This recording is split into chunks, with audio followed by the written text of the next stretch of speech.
हरे कृष्णा। सभी पार्टिसिपेंट्स का स्वागत करते हैं महाभारत के इस सत्र में। और एक बहुत सुंदर थीम लेकर आज हम आगे बढ़ने वाले हैं।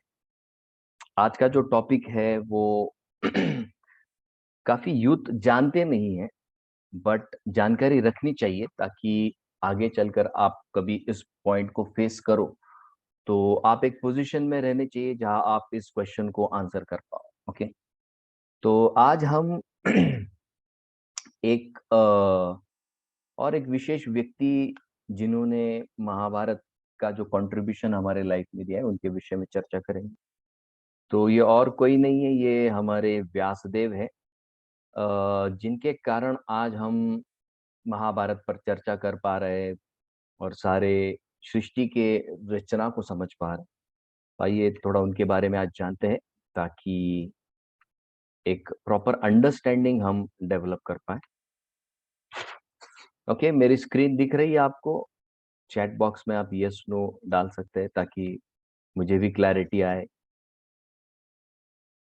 Okay, thank you. अगर कहीं ब्रेक हो जाता है तो कृपया आप मैसेज टाइप कीजिए ताकि मैं समझ जाऊँ। ओके, तो गणेश जी के चरणों में वंदन करके और श्री व्यासदेव जी के चरणों में, जो आदि गुरु है हमारे, व्यास उच्चिष्टम जगत सर्वम, सारा जगत का जो ज्ञान है वो व्यासदेव का ही उच्चिष्ट है, ऐसे कहा गया है। तो इन दोनों को प्रणाम करते हुए हमारी महाभारत की जो श्रृंखला है उसे आगे बढ़ाते हैं। तो गीता में एक बहुत सुंदर श्लोक है। ये श्लोक कल ही हमने हमारे गीता के सत्र में इस पर बहुत विस्तार से चर्चा की। ये गीता का दूसरा श्लोक है चौथे अध्याय का, जो मैं आपके सामने यहाँ पर प्रेजेंट करूंगा। तो ये वो श्लोक है। एवं परंपरा प्राप्तम इमं राजर्षयो विदु स काले नेह महता योगो नष्ट परम तप। तो ये कल हमने इसको बहुत डिटेल में चर्चा की ये श्लोक में। तो ये श्लोक में एक शब्द है जो आपको थोड़ा गौर करना होगा। तो ये श्लोक में कृष्ण कहते हैं कि नॉलेज आपको कहाँ से लेना है। अगर आपको नॉलेज लेना है, एवं परंपरा, ये देखिए ये जो वर्ड है यहाँ पर, परंपरा, ये जहाँ कर्सर घूम रहा है। प्राप्तम, कहाँ से प्राप्त करना है? परंपरा। परंपरा से नॉलेज जब प्राप्त किया जाता है। अच्छा, किसने नॉलेज प्राप्त किया है? पहले राज ऋषय, जो बड़े बड़े राजा थे, बड़े बड़े रूलर्स थे, बड़े बड़े किंग्स थे, जिनकी बहुत बड़ी मोनार्च थी, एम्पायर्स थे, जो बहुत पावरफुल रहे हैं अपने अपने समय में। ऐसे लोगों ने विदु जाना, विदु माने जानना। किससे जाना? परंपरा से जाना।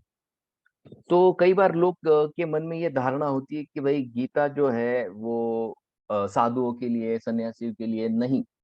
यहाँ पर 4.1 और 4.2 में कहीं पर भी कृष्ण ये नहीं कह रहे कि ये जो गीता है ये साधुओं के लिए।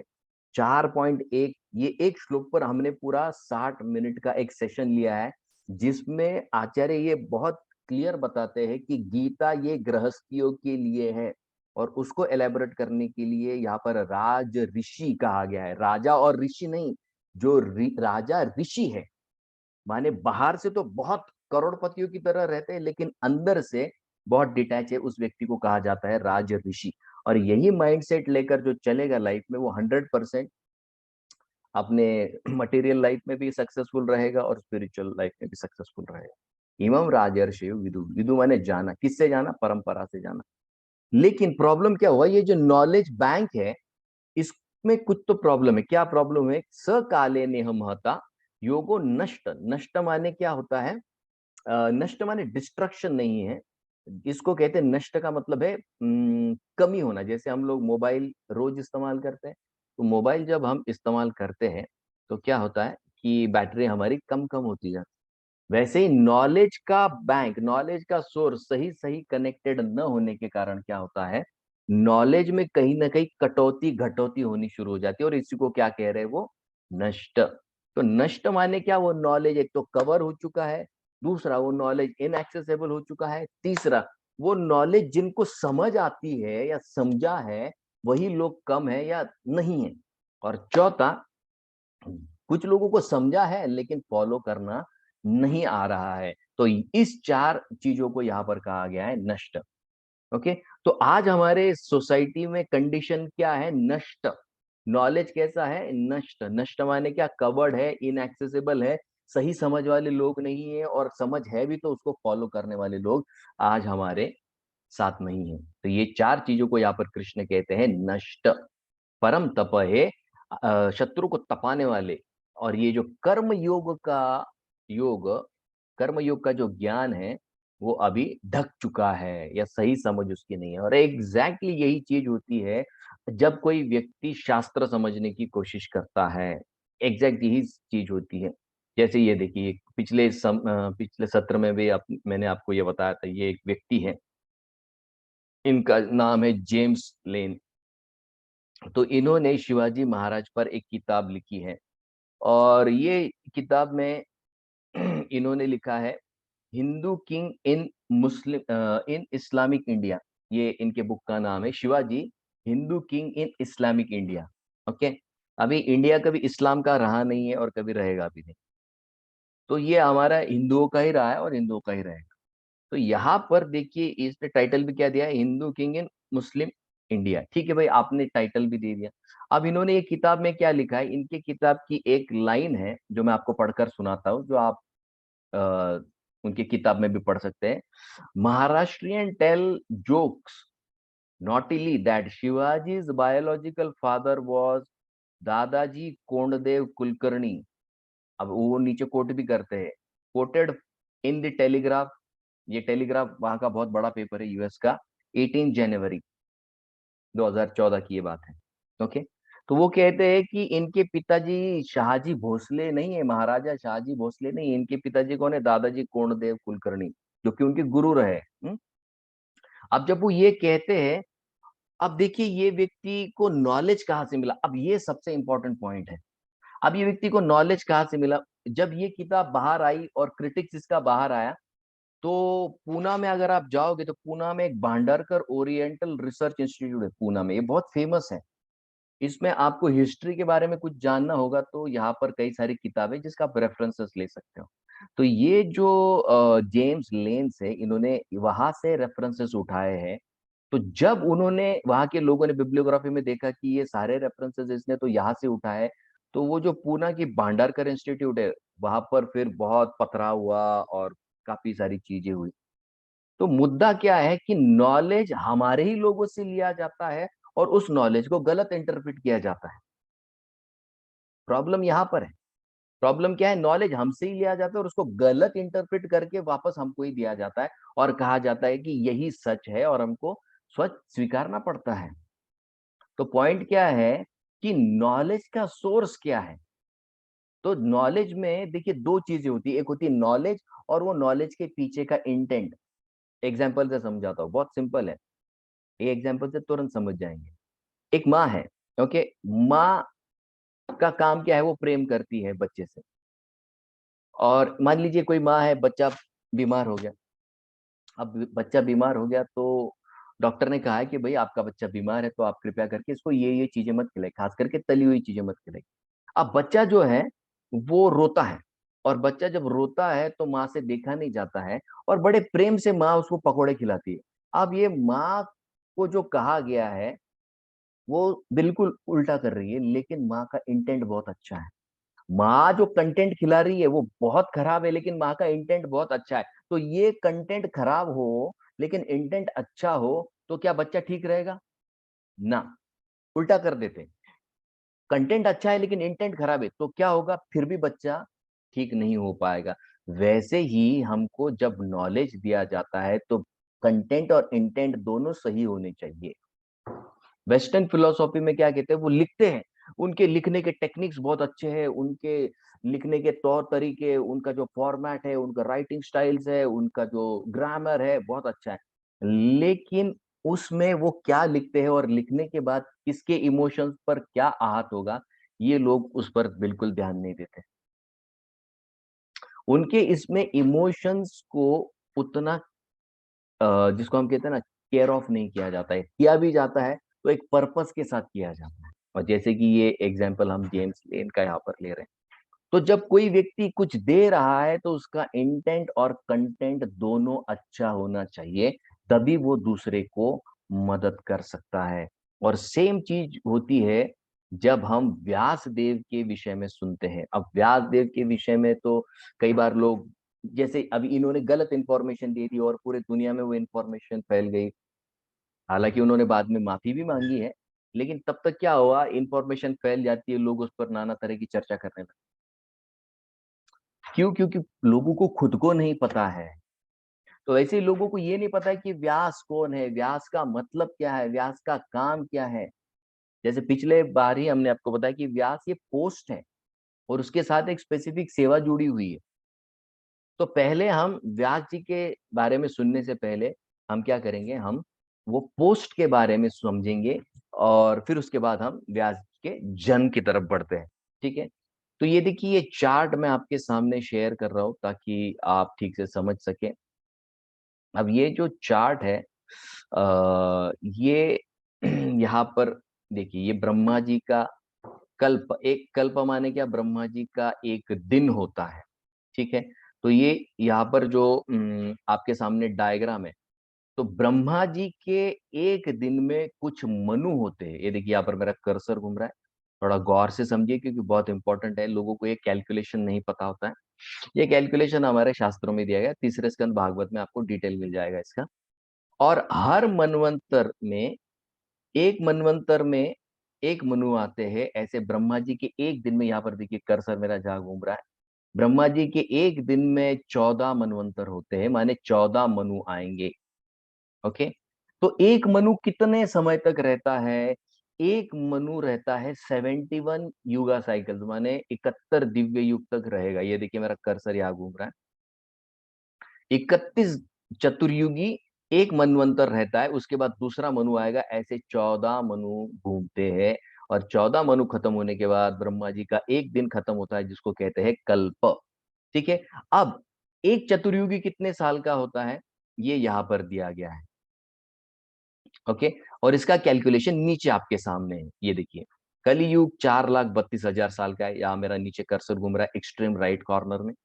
उसके बगल में डबल कर दीजिए, 432 को इंटू 2 करोगे 864 हो जाता है। 432 को इंटू 3 कर दो 1296 हो जाता है। और उसको 4 टाइम्स कर दो 1728 हो जाता है। इनका अगर हम टैली करेंगे तो वो आता है 17,28,000 ईयर्स का एक चतुर्युगी होता है। One yuga cycle which constitutes of कलयुग, द्वापर युग, त्रेता युग और सत्ययुग, इन टोटल का टैली कर कर होता है, ये इतना आता है। ओके? नहीं, 17 नहीं, ये जाएगा कितना आपका 43, ये ऊपर देखिए, सॉरी। हाँ, तो सतयुग आपका 1728 का है, प्लस 1296 कर दो, प्लस 864 कर दो, प्लस 436 कर दो, 32 कर दो, 4,43,20,000 ईयर्स का एक युगा साइकिल होता है। ऐसे कितने साइकिल घूमेंगे?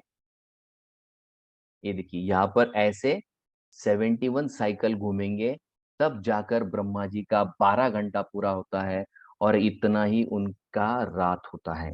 So one day of Brahma is 43,20,000 into 71, ये उनका आधा 12 घंटा होता है। ओके? सो ये कैलकुलेशन मैंने आपके सामने रखा है, इसका रेफरेंस आप थर्ड कैंटो भागवत से मिल जाएगा। एटॉमिक कैलकुलेशन ऑफ टाइम, ये चैप्टर का नाम है, टाइम को कैसे कैलकुलेट किया जाता है उसमें दिया गया है। ओके? तो ये देखिए, यहाँ पर और मैं आपको एक आगे मुद्दा समझाता हूँ। महायुग होता है, ये सारा डिटेल कैलकुलेशन, इसका स्क्रीनशॉट आप निकाल लीजिए। अब हम दूसरे मुद्दे पर थोड़ा फोकस करने की कोशिश करेंगे कि ये नाम होते हैं मनु के। ये 14 मनु, ये देखिए यहाँ पर मनु है, मेरा एरो जहां घूम रहा है। और उस मनु के करस्पॉन्डिंग इंद्र कौन है, वो भी ऑलरेडी फिक्स रहता है। जैसे हमारे जो करंट इंद्र है, उनका नाम क्या है, पुरंदर। ये देखिए, यहाँ मेरा कर्सर घूम रहा है। ओके? हमारे करंट इंद्र का नाम क्या है, पुरंदर। पुरंदर के बाद कौन इंद्र बनेंगे, वो भी ऑलरेडी फिक्स हो चुका है, वो हमारे बलि महाराज बनेंगे, जो अभी सूतल लोक के राजा हैं। ये इसका रेफरेंस भागवत के अष्टम स्कंद में आपको मिल जाए। तो ये पूरी लिस्ट है, ये ऐसे ही फॉलो होता है, इसमें कोई ब्रेकअप नहीं होगा, ये ऑलरेडी फिक्स्ड है। ठीक है। तो ये लोग ऑलरेडी एग्जिस्ट करते हैं, और जहां कहीं भी मनु अगर ठीक से नहीं मिलता है, या इंद्र की पोस्ट के लिए एक योग्य व्यक्ति नहीं मिलता है, तो कोई और व्यक्ति जो क्वालिफाइड है उस पोस्ट को, आइदर मनु की पोस्ट को नहीं तो इंद्र की पोस्ट को कंसिडर करेगा। तो हर मनु के लिए एक एग्जिस्टिंग इंद्र होता है। ओके, तो ये एक कॉन्सेप्ट है। थोड़ा सा आगे बढ़ते हैं। ओके, अब हमारा कैलकुलेशन आप थोड़ा सा क्लियरली समझ लीजिए। जैसे हमने ये देखा कि ब्रह्मा जी के एक दिन में 14 मनु घूमते हैं, और एक मनु 71 युगा साइकिल तक रहता है।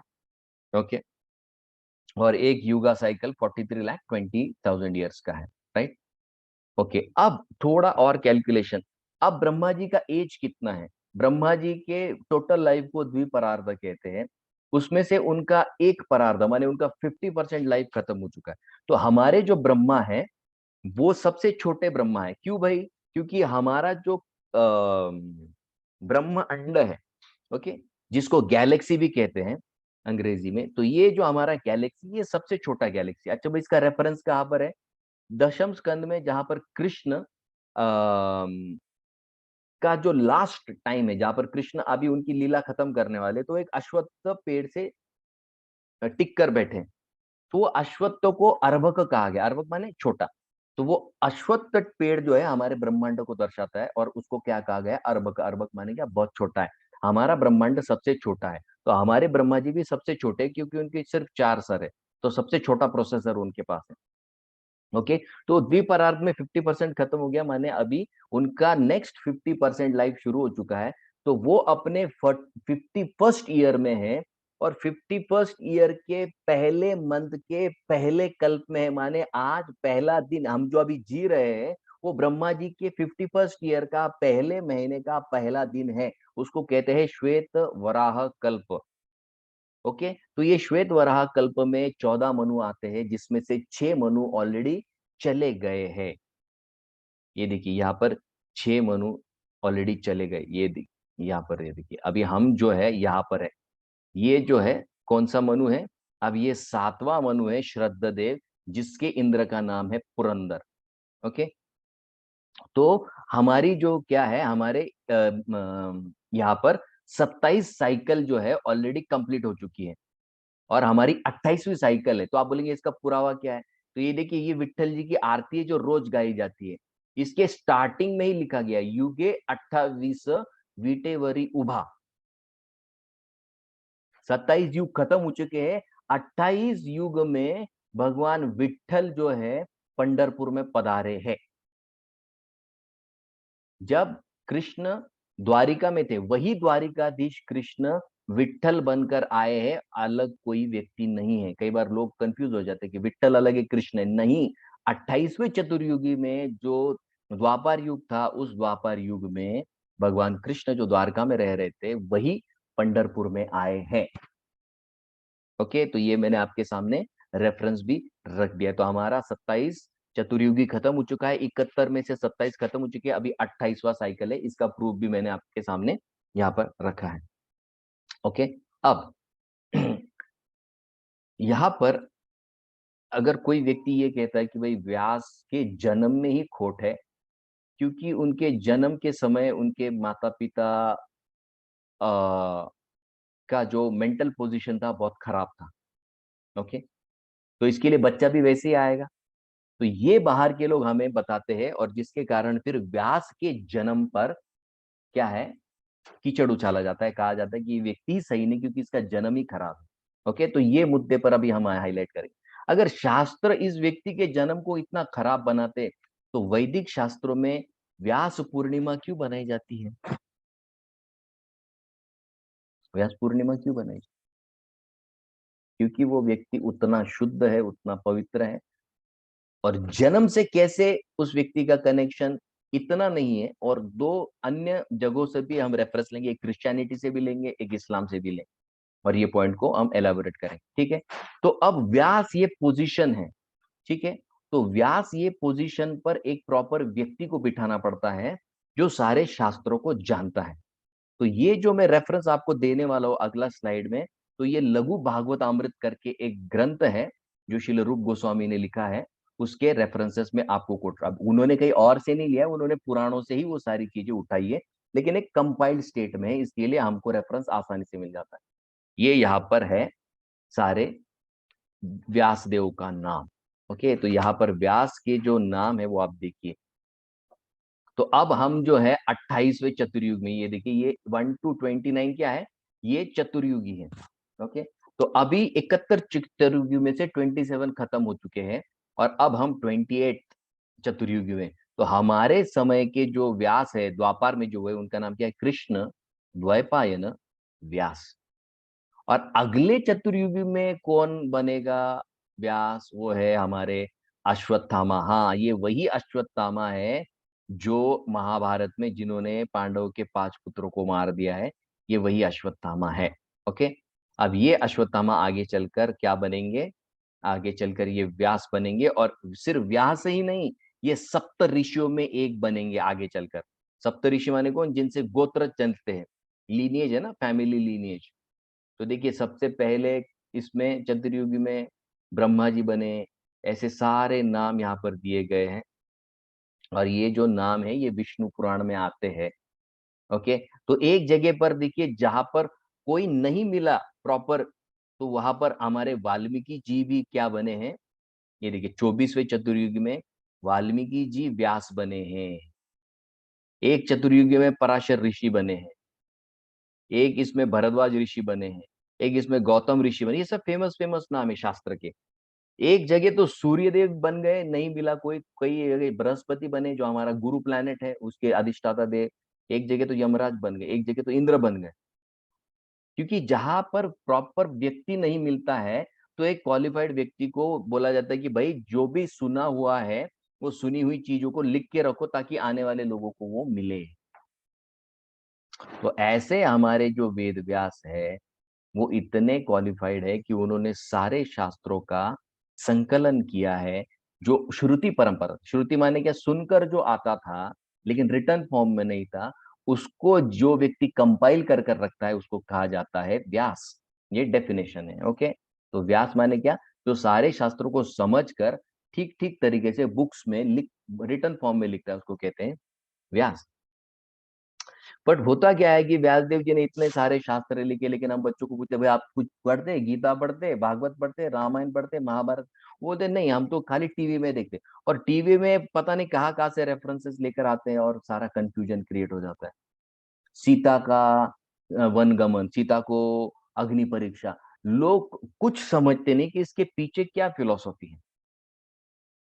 और ये न समझने के कारण आजकल युवा बच्चों में हमारे ही वैदिक कल्चर के बारे में इतने मिसकंसेप्शन है, इतने मिसकंसेप्शन। लोग कहते हैं ये सब ढोंग है, ये तो नौटंकी है। ठीक है, हम आप आगे भी आपको रेफरेंसेस दिखाएंगे ये बताने के लिए कि बाहर के लोग क्यों इसको ढोंग कहते हैं। ओके, अब यहाँ पर व्यासदेव जी ने इतने जो शास्त्र लिखे हैं, तो उस व्यक्ति के बारे में कहा जाता है कि इनके माता पिता जब इनके जन्म के समय एक साथ आए, तो वो काम की भावना से पीड़ित थे, और इसकी वजह से बच्चा जो आएगा वो भी अच्छी मति वाला नहीं होगा। इसलिए ऐसे व्यक्ति ने जो शास्त्र लिखे हैं वो भी बकवास होंगे, इसलिए वेद व्यास जी के शास्त्र नहीं पढ़ने चाहिए, ऐसे कहा जाता है। वाह, ठीक है। अब हम इस मुद्दे को लेकर चर्चा करें। ओके, अब वेद व्यास जी ने देखिए इतने सारे शास्त्रों की रचना की है। ये हमने पहले क्लास में भी लिया था, सारे शास्त्रों के बारे में हमने आपको जानकारी दी थी कि कैसे ये सारे शास्त्र वेद व्यास जी ने लिखे हैं। आरण्यक है, अन्य अन्य जो चीजें हैं वो सारे, ब्राह्मणक है, इतने सारे शास्त्र, उपनिषद है, संहिता है, ये सब। अब जो व्यक्ति इतना लिखता है, इतना कुछ लिख सकता है, अगर वो व्यक्ति कामी है, तो वो, अगर व्यक्ति काम भावना से पीड़ित है, तो क्या इतने शास्त्रों की रचना कर सकता है?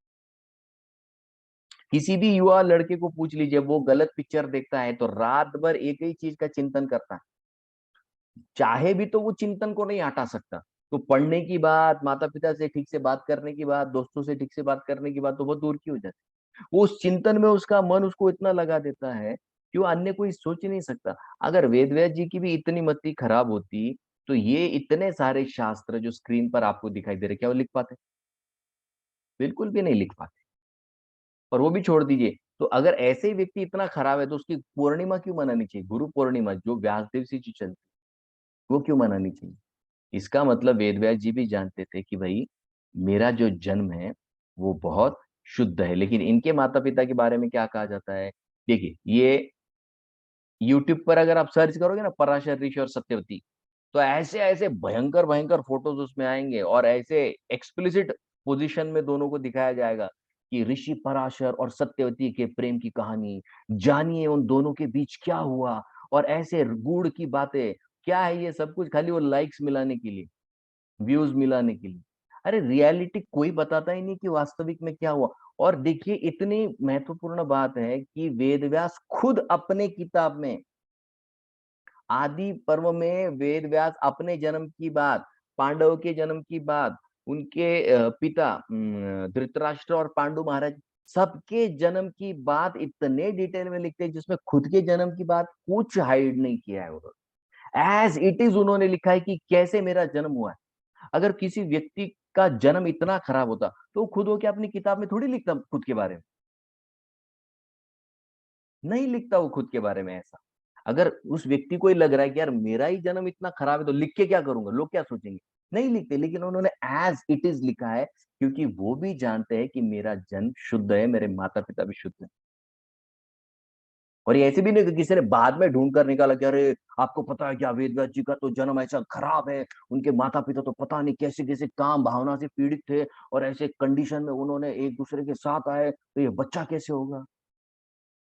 As it is Ved Vyas अपने महाभारत में लिखते आदि पर्व। ओके, तो चलिए वेद व्यास जी की ही कहानी वेद व्यास जी की जुबानी सुनते हैं। तो सत्यवती और पराशर ऋषि, तो दोनों के जीवन के विषय में थोड़ी थोड़ी चर्चा करेंगे, ताकि आपको हिस्ट्री क्लियर हो जाए।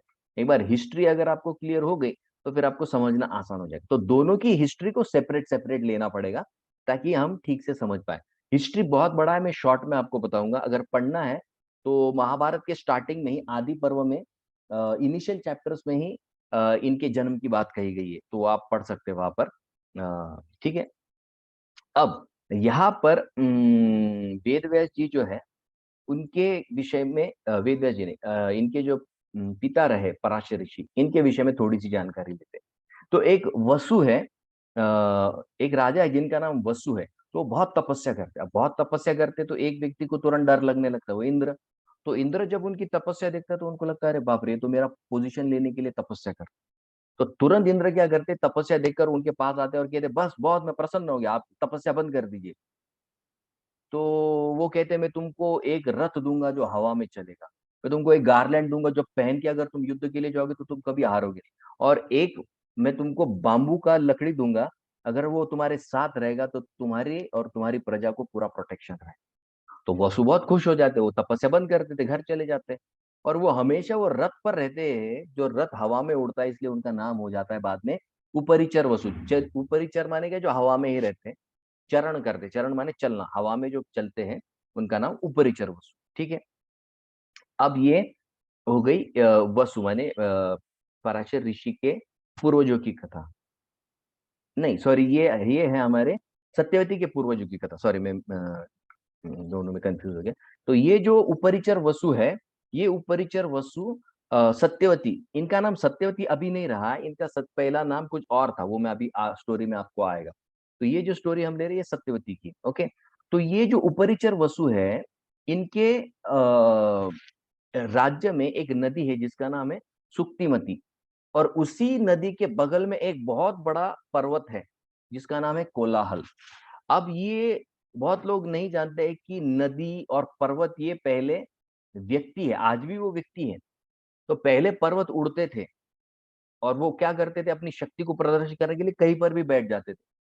तो कहीं पर भी बैठ जाते थे, तो सारी जो प्रजा है उसमें बहुत हाहाकार हो गया। तो इंद्र ने क्या किया, सबके पंख काट दिए, लेकिन एक बच गया। और वो कौन था, वो जो हनुमान जी के सहायता करने के लिए आता है ना। हनुमान जी जब लंका जाते हैं तो सबसे पहले मैनाक पर्वत आता है, तो उसके पंख अभी भी है क्योंकि उसको समुद्र देवता ने शरण दी। तो ये जो कोलाहल है, ये जो व्यक्ति है पर्वत रूपी, और ये जो सुक्तिमती नदी है, तो ये कोलाहल क्या करता है, इसको ये जो सुक्तिमती है इसके मन में इसको देखकर काम की वासना उत्पन्न हो जाती है।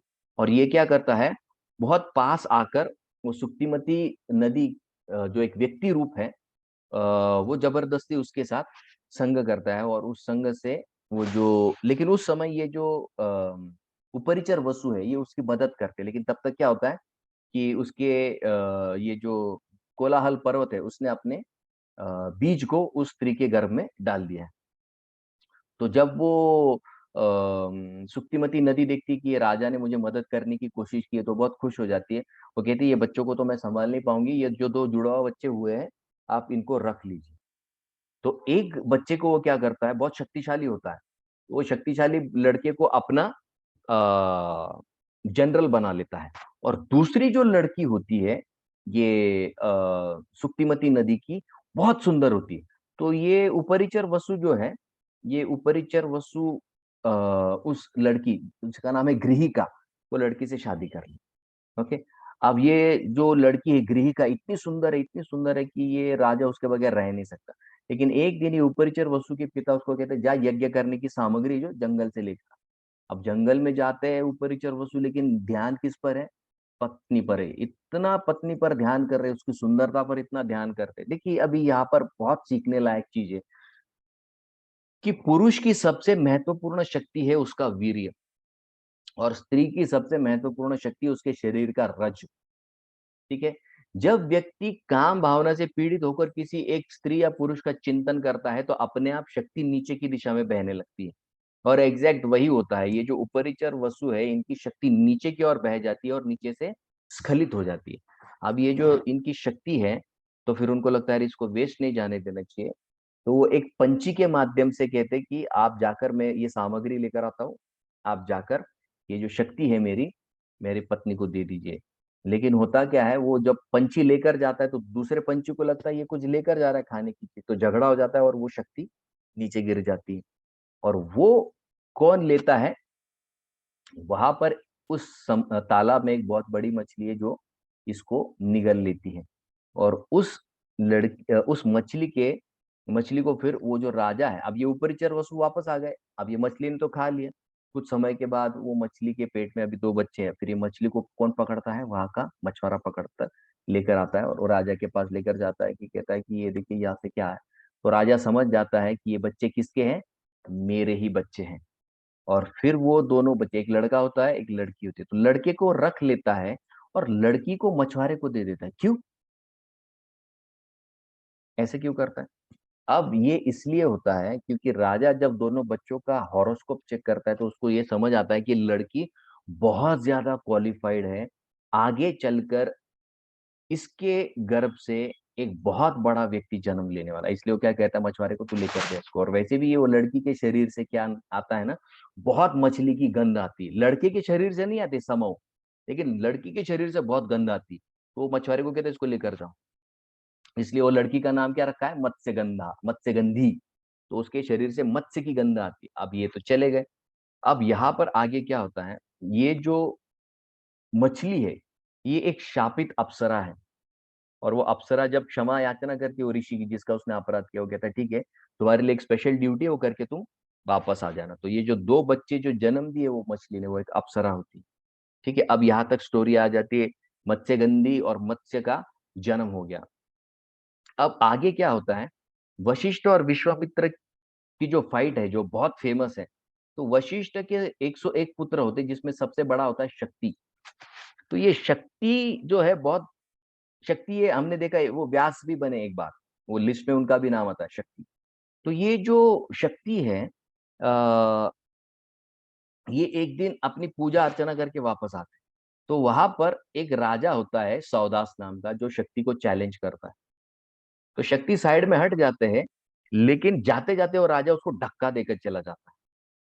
और जब धक्का देकर चला जाता है तो शक्ति को बहुत गुस्सा आता है, वो कहता है तू राक्षस की तरह क्यों बर्ताव कर। और आगे चलकर फिर विश्वामित्र उस राजा को शापित करते हैं और वो वाकई में राक्षस बन जाता है। और ये राक्षस बनने के बाद वो जो सौदास राजा है जो अभी राक्षस बना, उसको इतना गुस्सा आता है कि ये शक्ति को, अभी राक्षस बन गया तो सीधा शक्ति को खा लेता है। तो जब वशिष्ठ ऋषि को ये पता चलता है कि मेरे बच्चे को खा लिया उस राक्षस ने, तो इतने नाराज हो जाते, पूरा डिप्रेशन में, एंग्जाइटी में।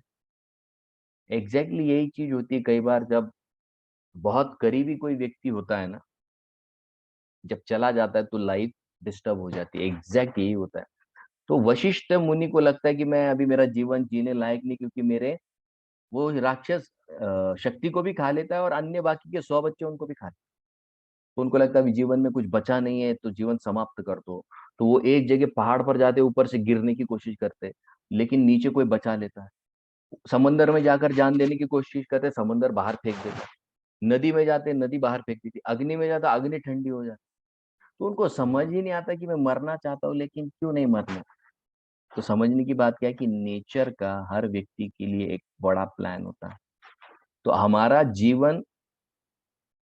हमारे जीवन से क्या करना है, ये भगवान ने ऑलरेडी प्लान करके रखा है, इसलिए हमारा वहां पर डोमेन नहीं है। ओके। अब जब वशिष्ठ ऋषि इतनी तरीके से अपने जीवन को त्यागने की कोशिश करते हैं, तो वो जहां जहां जाते हैं उनको रोकने के लिए एक लड़की उनके पीछे पीछे आती है। तो कौन होती है ये लड़की? उनकी बहू है, बड़ी बहू, शक्ति की बेटी, शक्ति की पत्नी। तो वो शक्ति की पत्नी उनको बहुत समझाने की कोशिश करते हैं, लेकिन जो व्यक्ति बहुत आसक्त है ना, वो सुनने की मनस्थिति में नहीं होता है। तो अब शक्ति जो उनकी बहू है, वो पीछे पीछे चलती, कहती कि आप चिंता मत कीजिए, शक्ति का जो बेटा है वो मेरे गर्भ में है। और जब आ, पराशर ऋषि अपने सॉरी वशिष्ठ ऋषि जब वो गर्भ की तरफ देखते हैं, तो वो गर्भ से मंत्र की ध्वनि आती है। तब वो समझ जाते हैं कि बहुत बड़ा व्यक्ति है, इसलिए वो अपने शरीर को, माने सुसाइड करने की प्लान को स्टॉप कर देते। अब वशिष्ठ ऋषि जब देखते कि इतना बड़ा व्यक्ति मेरे मेरा ग्रैंडसन बनकर आया है, तो उनको भी बहुत खुश होती। लेकिन बाद में क्या होता है, ये सौदा जो बाद में राक्षस बना है, वो ये बच्चे को भी खाने के लिए आता है और वो बहू को भी खाने के लिए आता है। तो उस समय वशिष्ठ के पास जाकर दोनों मदद मांगते हैं, तो वशिष्ठ उसको वही समाप्त कर देते हैं। अब वशिष्ठ ऋषि अपने पोते का बहुत अच्छी तरीके से ख्याल रखते, तो वो बच्चे को क्या लगता है यही मेरे पिता है। लेकिन उनकी माँ कहती है बेटा ये तेरे पिता नहीं, ये तेरे दादा है। तो फिर वो पूछता है माँ को कि भाई ये पिता कहाँ गए मेरे, तो वो कहते हैं कि वो एक राक्षस था जिसने तुम्हारे पिता को मार दिया। तो वो इतना गुस्सा हो जाता है, वो बच्चा इतना गुस्सा हो जाता है कि वो कहता है कि मैं सारे राक्षस वंश को ही समाप्त कर दूं। तो ऐसा भारी यज्ञ करते सारे राक्षसों को मारने लगते। और जब सारे राक्षसों को मारने लगते हैं तो इम्बैलेंस हो जाता है। तो सप्त ऋषि वहां पर आते हैं और कहते हैं कि भाई ऐसे नहीं चलता है, यहाँ पर दैवी आसुरी दोनों गुणों के लोगों की जरूरत होती है। और जब ये सप्त ऋषियों की बात मान लेता है वो बच्चा, तो वो उनको आशीर्वाद देते हैं और कहते हैं कि तू पुराणों का बहुत बड़ा वेद वक्ता हूँ। और कौन थे ये छोटे बालक, ये जो व्यक्ति कौन था? ये और कोई नहीं, ये पराशर ऋषि थे, जिनको सारे साधुओं का आशीर्वाद था। देखिए, और लोग ये पराशर ऋषि के बारे में कहते हैं कि कामुक है। जो शास्त्र में पारंगत है, ऐसे पराशर ऋषि। तो वशिष्ठ फिर जब उनको आशीर्वाद मिल जाता है पराशर ऋषि को, तो वशिष्ठ कहते हैं तुम्हारे गुस्से में एनर्जी मत वेस्ट करो, भगवान विष्णु की आराधना करो। तो जब वो भगवान विष्णु की आराधना करते हैं, तो भगवान विष्णु सामने प्रकट होते हैं और कहते हैं क्या चाहिए। तब वो वर मांगते हैं कि मुझे आप पुत्र रूप में चाहिए। तो भगवान विष्णु कहते हैं ठीक है, मैं तुमको पुत्र रूप में प्राप्त हो जाऊंगा।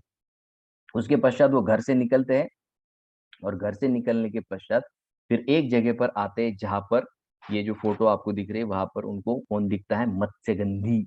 और जब मत्स्यगंधी जब वो देखते, तो देखते ही वो समझ जाते हैं कि यही वो स्त्री है जो भगवान, जिसके गर्भ में आश्रय लेंगे और दुनिया को शास्त्र प्रकट कराएंगे।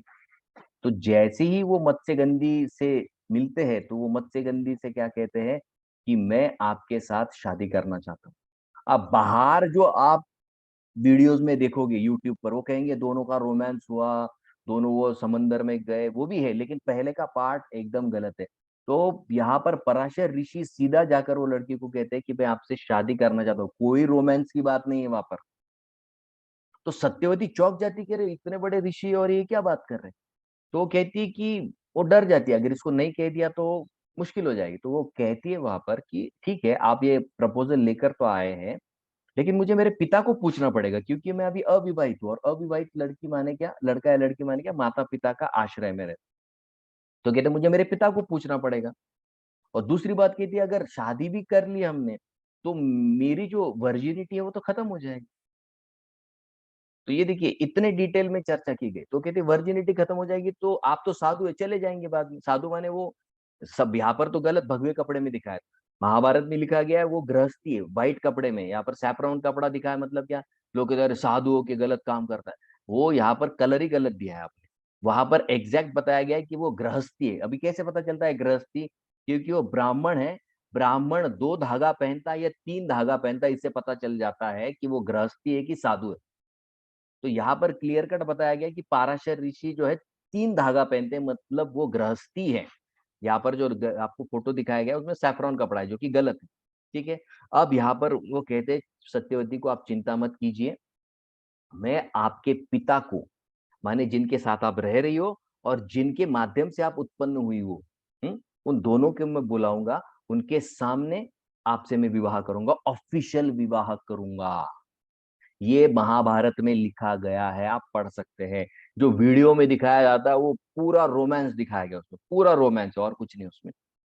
वो उनके पिता को बुलाते हैं, मत्स्यगंधी के पिता को बुलाया जाता है। और पिता को ही नहीं, सप्त ऋषियों को बुलाया जाता है, जिनके आशीर्वाद से वो विवाह संपन्न होता है। और संपन्न होने के पश्चात वो मत्स्यगंधी कहती है कि यहाँ पर देखिए इतने बड़े बड़े लोग हैं, इनके सामने हम कैसे पुत्र की उत्पत्ति करेंगे।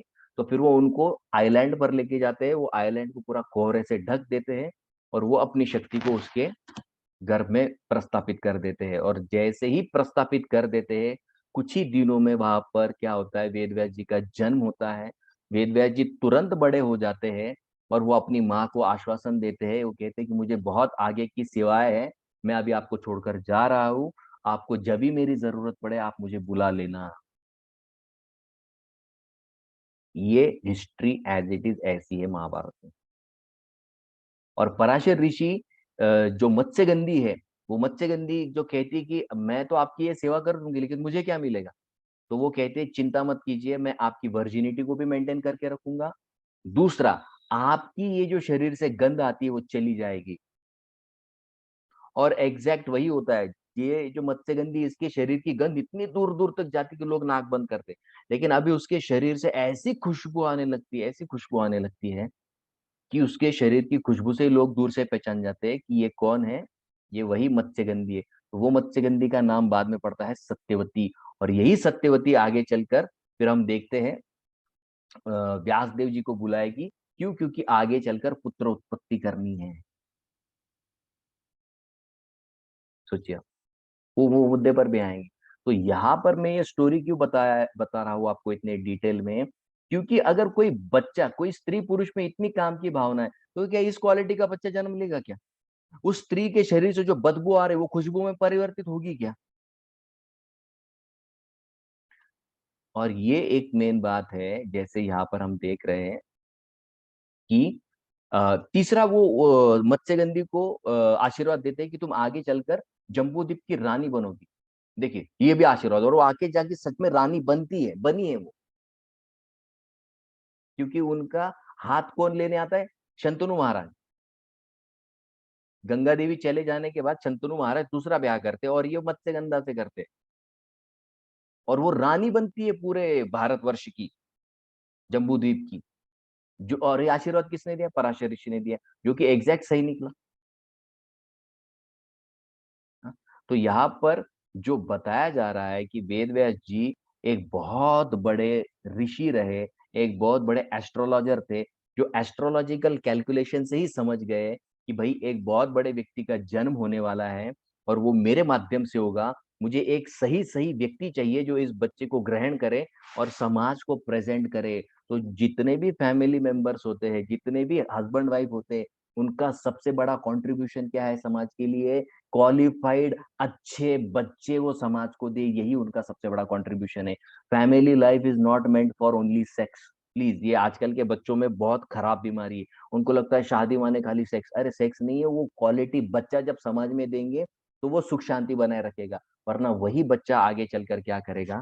पूरे समाज को तहस नहस कर देगा। तो ये एस्ट्रोलॉजिकल कैलकुलेशन जानते थे पराशर ऋषि, इसलिए उन्होंने उस समय ये प्रस्ताव रखा, किसके सामने? मत्स्यगंधी के सामने। और वो बच्चा जो है, उसका नाम, उसने जो काम किया उसकी वजह से व्यास, काला था इसलिए कृष्ण, द्वीप पर जन्मा इसलिए द्वीप, तो कृष्ण द्वैपायन व्यास, ये उस बच्चे का नाम हुआ। ठीक है। और जो जो प्रॉमिस पराशर ऋषि ने किए थे सत्यवती को, वो सारे प्रॉमिसेस उन्होंने उसके लिए पूरे किए। अब यहाँ पर और एक उदाहरण आता है कि कैसे पता चलता है कि कोई व्यक्ति के मन में काम की भावना नहीं है। पर मैं आपके सामने एक एग्जाम्पल दे रहा हूँ, ये भी महाभारत का ही एग्जाम्पल है। तो ये जो महाभारत में ये एक बहुत फेमस स्टोरी आती है, और ये फेमस स्टोरी जो है ये है हमारे ये दुष्यंत राजा और शकुंतला।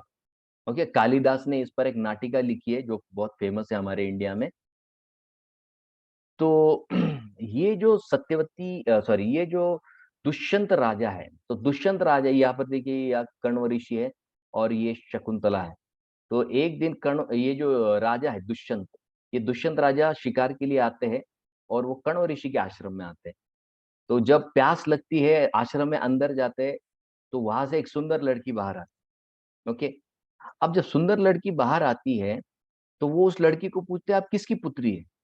तो वो कहती है कि मैं कण्व ऋषि की कन्या हूँ। तो वो जोर जोर से हंसने लगता है दुष्यंत, बोले कण्व ऋषि अखंड ब्रह्मचारी, उनकी कहाँ से बेटी आएगी? बोले, तो वहां पर दुष्यंत, ये महाभारत में स्टेटमेंट है दुष्यंत का, तो दुष्यंत कहते हैं कि मेरा मन तुम्हारी तरह आकर्षित हो रहा है, इसका मतलब तुम ब्राह्मणी हो ही नहीं सकती हो, तुम क्षत्रिय ही होनी चाहिए। ये दुष्यंत के स्टेटमेंट है, महाभारत में आप पढ़ सकते हैं। दुष्यंत कहता है कि मेरा अगर मन तुम पर आ रहा है, इसका मतलब तुम ब्राह्मणी हो ही नहीं सकती हो, तुम क्षत्रिय राजा की ही पुत्री है। और ये शकुंतला किसकी पुत्री है? ये विश्वामित्र की पुत्री है। विश्वामित्र और मेनका, इनके माध्यम से उत्पन्न हुई है। और विश्वामित्र एक समय के बहुत बड़े क्षत्रिय राजा है।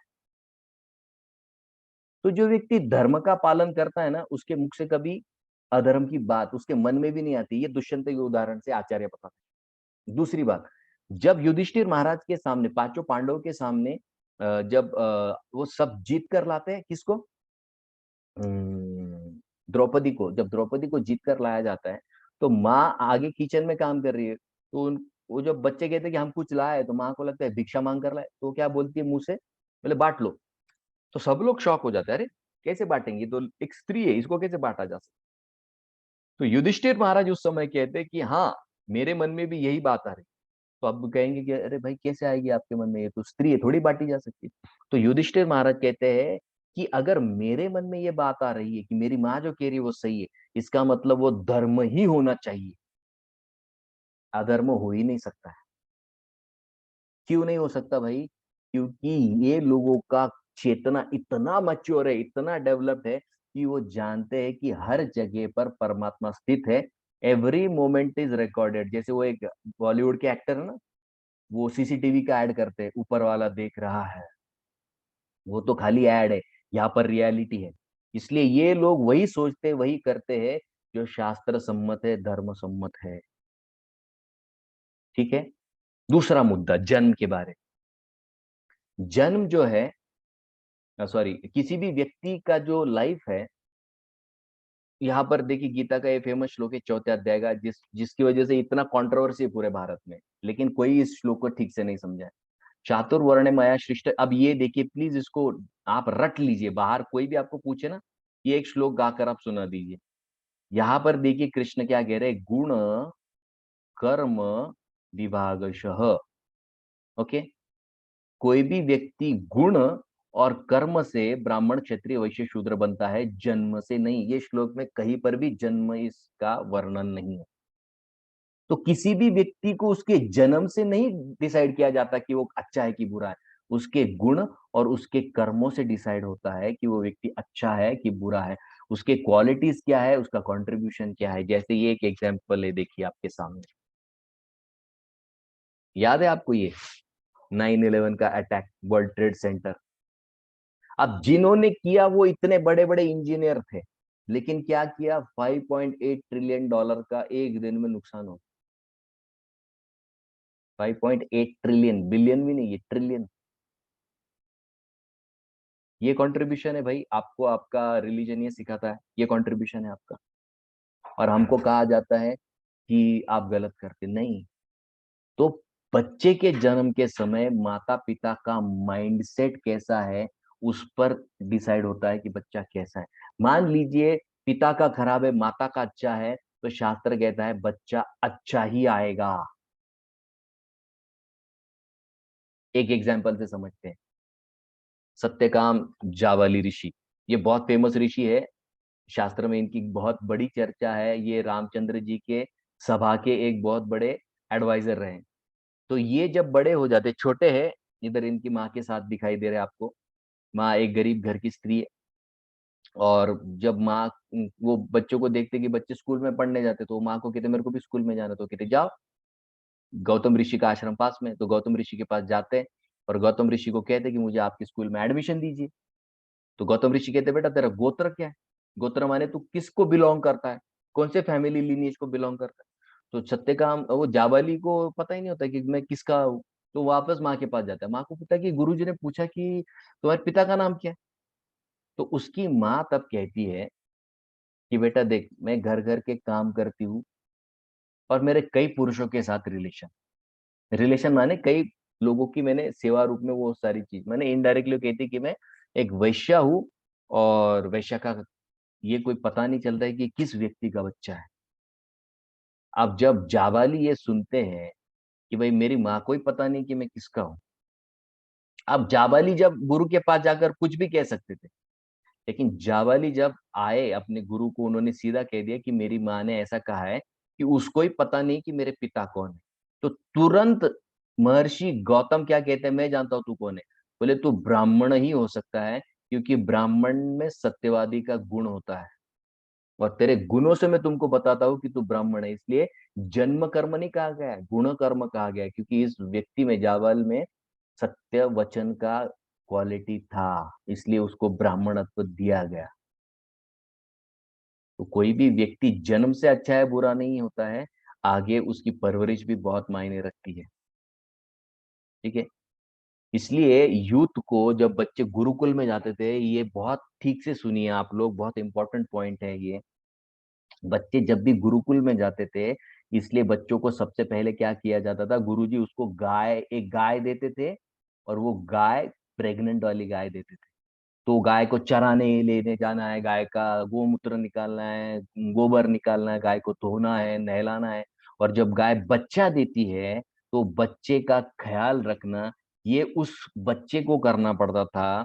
वो गाय को संभालता था, गाय के बच्चे को संभालता था, बच्चे को दूध पिलाना, गाय को साफ रखना, चारा खिलाना। तो ये बच्चा जब, अब उसके गुरु उसको एक गाय देते थे, वो ऐसी कई गाय बना कर देता था उसके गुरु को, ये उसकी दक्षिणा होती थी।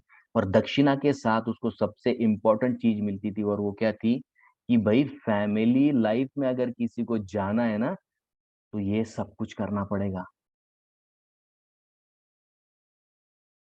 ये ट्रेनिंग उसको गुरुकुल में मिलती थी, एक गाय को संभालने से, कि भाई ये गाय का बच्चा होता है तो इतना सब कुछ करना पड़ता है। तो जब मेरी खुद की फैमिली होगी है, अगर वो लड़का है तो अगर सोचता है कि शादी करूंगा, अगर उसको लगता है कि अगर मेरी फैमिली होगी तो क्या, कितना कुछ, तो उसकी मानसिक तैयारी पहले ही हो चुकी है जिम्मेदारी उठाने की। अब ये हमारे आखिरी के दो स्लाइड्स है, इसके बाद हम आपका क्वेश्चंस लेंगे। तो ये देखिए, वर्जिन मेरी कहा जाता है। हुँ? जो लोग हम पर टीका करते हैं, उनके जो भी है बड़े, सबसे बड़े मसीहा है, उनका जन्म कैसा है, आप देख लीजिए, उनका बाइबल पढ़ लीजिए आप।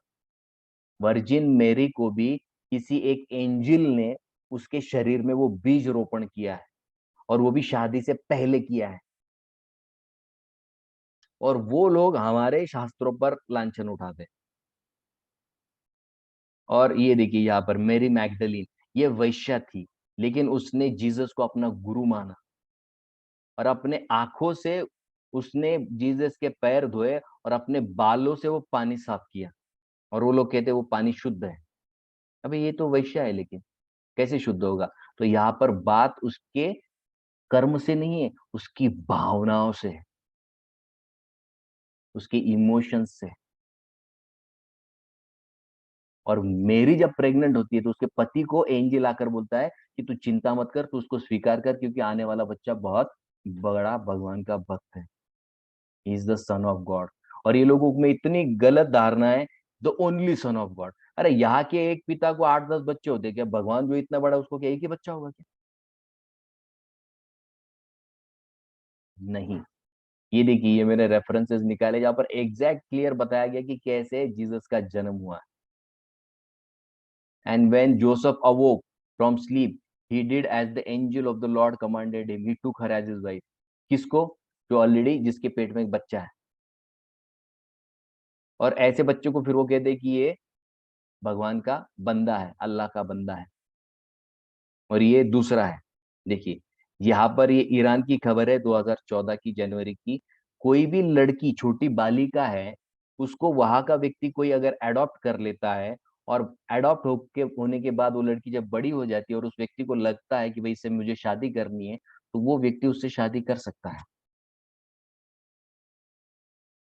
ये उनके लॉ है। हम्म? इसलिए हमको शास्त्र जब भी समझने हैं, बहुत अच्छी तरह से समझने हैं, वरना क्या होगा, इसमें समझने में त्रुटि हो जाएगी। ठीक है। एक और श्लोक है, 5 चीजें, ये श्लोक आप नोट कर लीजिए। ये ब्रह्म वैवर्त पुराण का श्लोक है, जो 5 चीजें बैंड है शास्त्र में। वो ये है, अश्वमेध गवालंबम संन्यासम पैलपत्रिकम देवरेण सुतोत्पत्ति कलो पंच विवर्जित। 5 चीजें शास्त्र कहता है कलयुग में कोई व्यक्ति नहीं कर सकता। ठीक है, क्योंकि ये बहिष्कृत है, गलत है, क्योंकि उसको करने के लिए वो क्वालिटी के लोग इस समाज में अवेलेबल नहीं है। ओके। हरे कृष्णा, बहुत बहुत धन्यवाद।